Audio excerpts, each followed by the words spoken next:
Assalamualaikum warahmatullahi wabarakatuh. Ketemu lagi saudaraku di channel Weton Minggu ya. Kajian tema kali ini tentang mengaktifkan Kotam Weton Minggu ya. Bagaimana cara mengaktifkan Kotam Weton Minggu supaya bisa kita gunakan ya. Nah, ini yang salah kaprah teman-teman ya. Kotam itu selalu aktif. Kotam itu pembantu, selalu aktif sesuai dengan apa yang dia kehendaki ya. Bukan kehendaki sih, apa yang dia menjadi keahliannya. Kotam itu sama dengan pembantu. Keahlian seorang pembantu itu apa? Membantu, cuci-cuci, ngepel.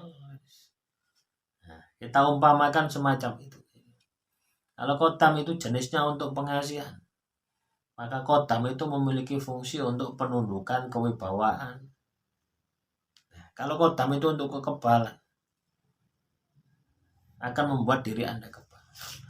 Kenapa kotam tersebut tidak aktif, tidak berfungsi gitu?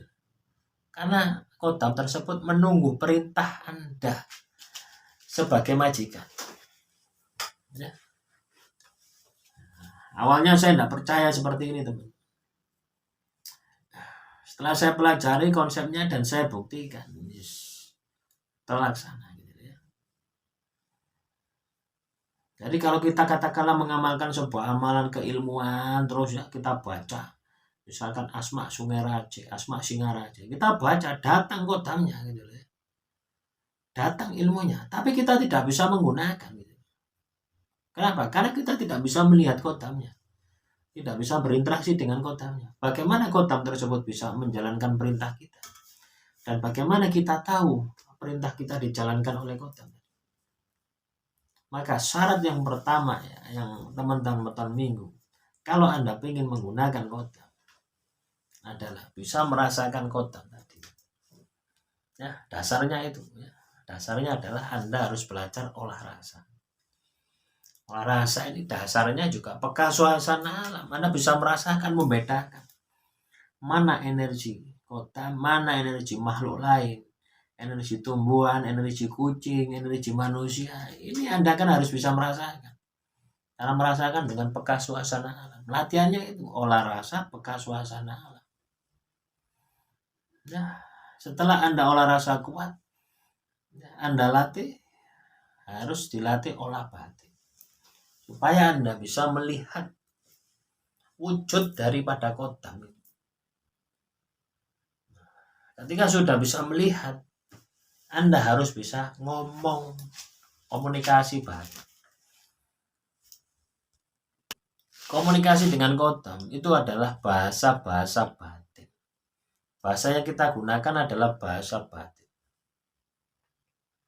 Jadi kita bicara itu bahasa batin. Ketika teman-teman Weton Minggu biasa bicara dengan diri sendiri, itu salah satu bentuknya seperti itu. Ya, jadi kita tangkap dulu energinya melalui olah rasa. Kita sudah melihat, terus kita acak ngomong. Yang menjawab di batin Anda. Baru Anda perintahkan apa yang Anda perintahkan untuk kodam tadi. Misalkan untuk membuat orang jatuh cinta kepada Anda. Ya. Atau menyakiti orang lain gitu. Sihir telur santet. Bisa. Bukan saya nyuruh Anda untuk seperti itu ya, tidak. Ini hanya sebuah pengetahuan, ini hanya sebuah pemahaman. Ya. Jadi kodam itu akan aktif ketika komunikasi yang Anda sampaikan kepada kodam bisa dipahami, bisa dimengerti. Nah, kalau seperti itu apa? Harus gini dulu. Ya, gini dulu ini apa? Bukan janji, bukan. Harus ada komunikasi dua arah. Sama dengan Anda punya teman, ya, Anda suruh seperti ini. Kalau Anda tidak komunikasi, meneng-menengan, bisu-bisuan, bahasa isyarat, tidak akan paham. Makanya seolah-olah kotam tidak aktif. Padahal bukan itu. Padahal diri Anda yang tidak memerintahkan kotam. Dengan penjelasan ini, yang perlu diaktifkan kotamnya atau diri Anda? Ya diri Anda. Supaya Anda ini terbuka mata batinnya sehingga bisa komunikasi dengan si kotam. Demikian, akhirul kalam. Assalamualaikum warahmatullahi wabarakatuh. Salam Rahayu, Rahayu, Rahayu.